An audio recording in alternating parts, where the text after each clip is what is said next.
میرے حضور نے زندگی کا خوبصورت زاویہ ہمیں عطا فرمایا کہ اللہ کے نزدیک جو محبوب ترین اعمال ہیں ان میں سے ایک عمل ہی ہے کسی مومن کے دل میں خوشی داخل کر دینا۔ آپ کا کوئی رویہ کسی کو خوش کر دے، فرمایا کہ نیکی کو چھوٹا نہ سمجھو، اور اگرچہ تم اپنے مومن بھائی سے مسکرا کر ہی کیوں نہیں ملتے، چھوٹی چھوٹی نیکی ہے۔ آپ بل جمع کروانے جا رہے ہیں، وہ بوڑھا شخص دیکھا بیچارہ مشکل سے کھڑا ہے، تو آپ اس کو آگے کر دیں یا اس کا بل اپنے ذمہ لے لیں کہ آپ یہاں بیٹھے میاں جی، میں آپ کا بل پے کر کے آپ کو جو ہے وہ دے دیتا ہوں۔ تو یہ اس سے کیا فرق پڑتا ہے؟ تو ہم نے ایک مائنڈ سیٹ رکھا ہے کہ یہ نیکی اتنے نفل پڑھیں گے تو اتنا ثواب ہوگا، اس میں کوئی بات نہیں۔ دیگ تقسیم کریں گے تو اتنا ثواب ہوگا، اس میں کوئی حرج نہیں، ثواب ہوگا۔ بہت بڑی نیکی ہے۔ گرمی کی شدت ہے تو آپ پانی پیش کر دیں، سردی کی شدت ہے تو افضل پانی نہیں ہوگا، چائے پیش کرنا ہوگی، گرم چیز پیش کرنا، سوپ پیش کرنا زیادہ افضل ہو جائے گا۔ اب گرمی میں ٹھنڈا پانی، یخ بستہ پانی ہو، یا آئس کریم آپ گرمی میں کسی آنے والے شخص کو کھلاتے ہیں تو وہ خوش بھی ہوگا، آپ کو ثواب بھی ملے گا، پانی کا ثواب ہے۔ لیکن سردیوں میں ٹھٹرتا ہوا آئے اور آپ برف والا پانی اس کو پیش کریں تو کام تو وہی کیا جو گرمیوں نے کیا تھا، لیکن اب اس کا ثواب نہیں ہوگا کیونکہ اس کو خوشی نہیں ہوگی اور فائدہ نہیں ہوگا۔ اس کے دل میں جو خوشی پیدا ہونی ہے اس کا ثواب آپ کو ملنا ہے۔ تو جب ننگا کوئی ہو، کسی پاس کپڑے نہ ہو، تو اس کو آپ کپڑے پہنائیں گے، بھوکا ہو کھانا کھلائیں گے تو یہ ثواب ہے۔ اور اگر اس کا مسئلہ کوئی اور ہے، اس کو دوائی چاہیے، تو آپ اس کو کہتے ہیں کہ نہیں آپ لنگر ہی کھائیں، میں آپ کو سوٹ ہی دوں گا، تو یہ کوئی بات نہ ہوئی۔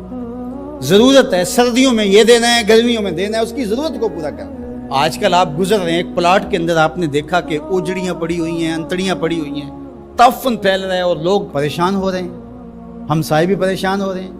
ان کے ہاں شعور کی کمی ہے، یا ان کے پاس رقم نہیں ہے، یا کسی وجہ سے وہ اٹھانے سے قاصر ہیں کہ وہ اٹھائے ایک دوسرے پر ڈال رہے ہیں۔ تو آپ نے وہاں کھڑے ہو کر کوسنے دیے، محلے والوں کو برا کہا، ایک تو آپ کا یہ کام تھا، یہ آپ نے کیا اور یہ سارے کر رہے ہیں۔ لیکن اگر آپ نے وہاں کسی ٹرالی والے کو روکا اور کہا کہ یہ اٹھاؤ، کتنے پیسے لوگے؟ اس نے کہا میں 2000 روپے لوں گا، تو آپ نے 2000 جیب سے نکال کر اس کو دیا اور کہا کہ یہ اٹھا کے کہیں پھینک، میں آدھے گھنٹے کے بعد دیکھ لیتا ہوں۔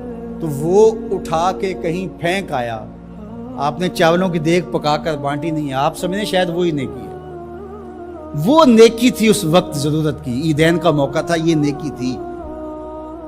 تو یہ چھوٹے چھوٹے بظاہر کام ہوتے ہیں جس سے لوگوں کو فائدہ ہو، اللہ کی مخلوق کو فائدہ پہنچے، لوگوں کو راحت پہنچے۔ میرا ایک ملنے والا دوست ہے، تو وہ ٹرین پہ جا رہا تھا، پشاوری چپل اس نے پہنی ہوئی تھی، تو وہ دروازے میں کھڑا تھا، تو اچانک وہ ڈھیلی ہوئی تو اس کی چپل گر گئی، تو اس نے جلدی جلدی دوسرا جوتا اتار کر کے پھینک دیا۔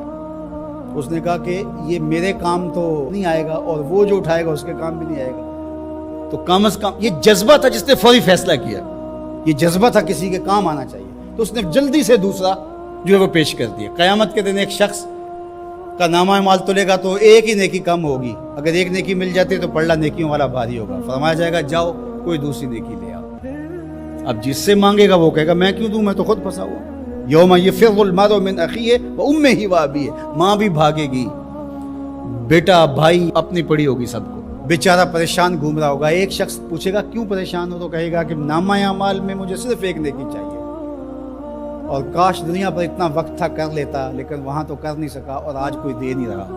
اس نے کہا میرے پاس ایک ہی نیکی ہے، تو مجھے تو کچھ اس سے ملے گا نہیں، تو چل میں تجھے دان کرتا ہوں۔ تو وہ لا کے پلڑے میں رکھے گا تو پلڑا بھاری ہو جائے گا، تو آواز آئے گی کہ یہ کس نے تیرے پہ دان کیا؟ کہا ایک بندہ ملا، اس کے پاس ایک ہی نیکی تھی، اس نے وہ بھی دے دی۔ تو فرمایا تجھے تو بخشا اصول کے تحت کہ تیری نیکیاں زیادہ ہو گئیں، لیکن وہ میرے سے بڑا سخی نہیں، جاؤ بلاؤ، میں نے اس کی بھی مغفرت فرما دی۔ ایثار کا یہ فائدہ ہے۔ تو اس نے جوتا دوسرا پھینک دیا، اس نے کہا چلو میں تو ایک کا کیا کروں گا، تو یہ اس کا تو فائدہ ہو جائے۔ تو لوگوں کے لیے آسانیاں، لوگوں کے لیے سہولتیں، اللہ کی مخلوق کے لیے شفیق بن جاؤ، اللہ کی مخلوق کے لیے رحم کرنے والے بن جاؤ، طبیعتوں میں نرمی پیدا کرو، رقت پیدا کرو، لوگوں کی پردہ پوشی کرو، لوگوں سے درگزر کرو، اعراض کرو، لوگوں کے معاملات میں دخل نہ دو، لوگوں کو اذیت میں مبتلا نہ کرو۔